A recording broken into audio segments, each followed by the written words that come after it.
नमस्ते बच्चों, हमेशा खुश रहो। माई सेल्फ जीवीन doctor Monika Trivedi. In previous class, we have learned about the characteristics of the D block element. For today's class, I had taken the topic as a periodic table properties of D block element. Okay, so in this topic, we have to learn about the atomic radii. What is the atomic radii?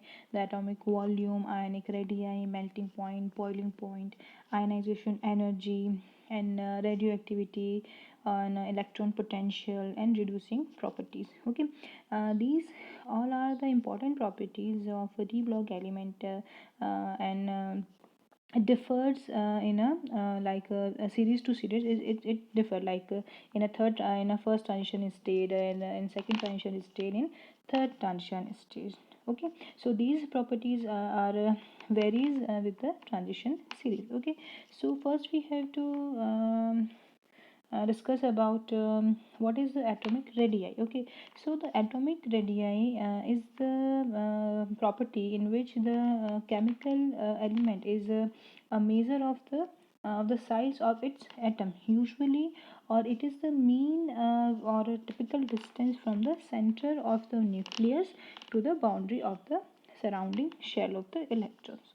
Okay, so in a d block element, the atomic radii generally decreases with a few movement from the left to the right in series. Okay, in the series it means like first transition series, second transition series, and a third transition series. Okay, so when we move from left to the right in each transition series, the atomic radii decreases. Okay, transition elements, why it is decreases, because that in a transition elements increased nuclear charge at each step, and a constant value of quantum number, okay, which is 1, receiving the last electron. Okay, the d block element have low atomic values are compared to those of the elements present in a s and p block element. This is due to the fact of that these elements which is n minus 1 d shell are being filled, and the increased nuclear charge pull the electron cloud inward. Okay, the ionic radii of the d electrons follows the same trend as the atomic radii.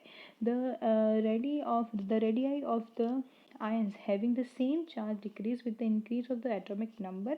And okay, so these properties are differ to series to series. Okay, the second is a melting point and a boiling point. The melting point and a boiling point of these elements are generally very high, showing they are highly strong. They want the high strong force to be melt or to be boiled. Okay, so the melting point and the boiling point have the highest value in the middle of the series, because perhaps these elements have a maximum number of unpaired d electrons available for the bonding. Okay, and the detail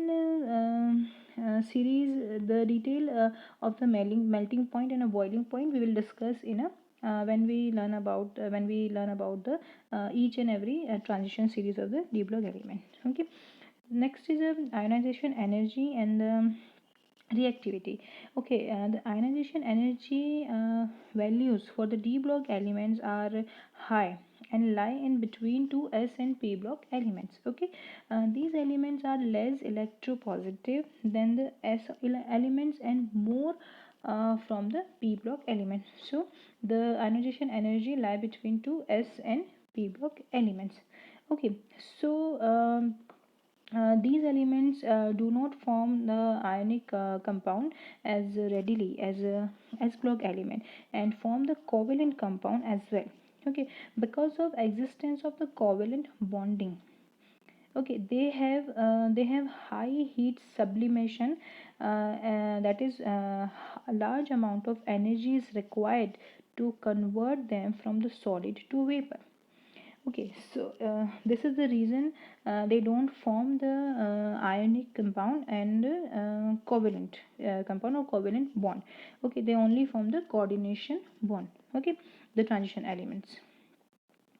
Okay, the metal and iron also do not get hydrated easily because of the ionization energy occurs between S block and P block. Due to this parameter, the metal ion have a small tendency to react. Okay, so it will further discuss in a, series to series comparison. Okay, next is electron potential and the reducting properties. So the standard reduction potential values of the transition element are generally lower or negative than the standard hydrogen electrode.